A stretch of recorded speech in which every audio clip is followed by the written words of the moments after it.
SP সাহেব আপনি জানিলেন কোন আমাদের আজকে ব্যবহার আমরা অত্যন্ত দুঃখিত, আমরা অসন্তুষ্ট, তাই আমরা বয়কট করছি এই কারণে।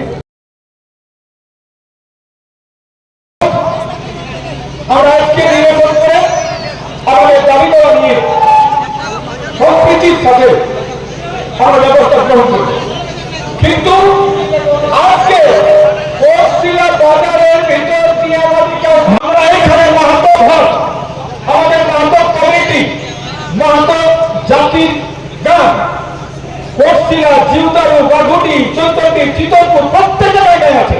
আমরা কি আমরা কি বলবো, আমরা কি ডাকাতি করি? বাজারের ভিতর থেকে আসতে হলো না কেন? কেন বলা হলো না যে মুখগুলো আমরা গেল, পেছন দিয়ে হাতগুলো আমরা বেঁধে দিতাম আর আমরা বাজার দিয়ে আসতাম? আপনি কেন কেন কোন ওরা বললেন হরিণ নিয়ে এসো, অমুকটা দিয়ে এসো, কেন বলা হলো? কেন বলা হলো? কেন এসপি সাহেব আপনি জানিলেন কোন কোটার ওয়ারে বলা হয়েছিল? সেইটা আমাদের আজকে ডেপুটেশনের দিয়েই আমাদের ফয়সালা হবে না আমরা জানি, আমাদের তো আবার মিটবে না, কিন্তু আপনার পুলিশকে ব্যবহার করেছে আমরা অত্যন্ত দুঃখিত, অত্যন্ত দুঃখিত, একদম অভদ্র ব্যবহার করেছে। ওটা শুধু নয়, আমার জেলার প্রেসিডেন্ট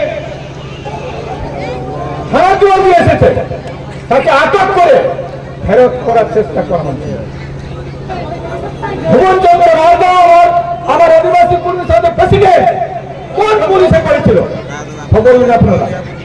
কেন তাকে ঘুরানো হয়েছে বলুন? আমাদের কোন আমাদের কোনো নাই, এখানে আমাদের জন্মস্থান, আজ আমাদের এখানে 7 পুরুষ কেন 14 পুরুষের 50 পুরুষের মধ্যে এখানে হার জায়গা আছে, আর আমাদের উপর ব্যবহার করতে চাকরি করতে আসে। আপনি চাকরি করতে আসছেন এখানে, এখানে আমাদের কেউ বিচারের আর রাজার ভূমিকা রাখা নেই কেউ। এটা গণতান্ত্রিক দেশ, সেই গণতান্ত্রিক দেশে আজকে আপনারা এরকম ব্যবহার করছেন, এই ব্যবহার আমরা অত্যন্ত দুঃখিত, আমরা অসন্তুষ্ট, তাই আমরা বয়কট করছি এই কারণে। আমরা আপনাদের কাছে কোনো সম্পর্ক রাখতে চাই না, কোনো চাই না।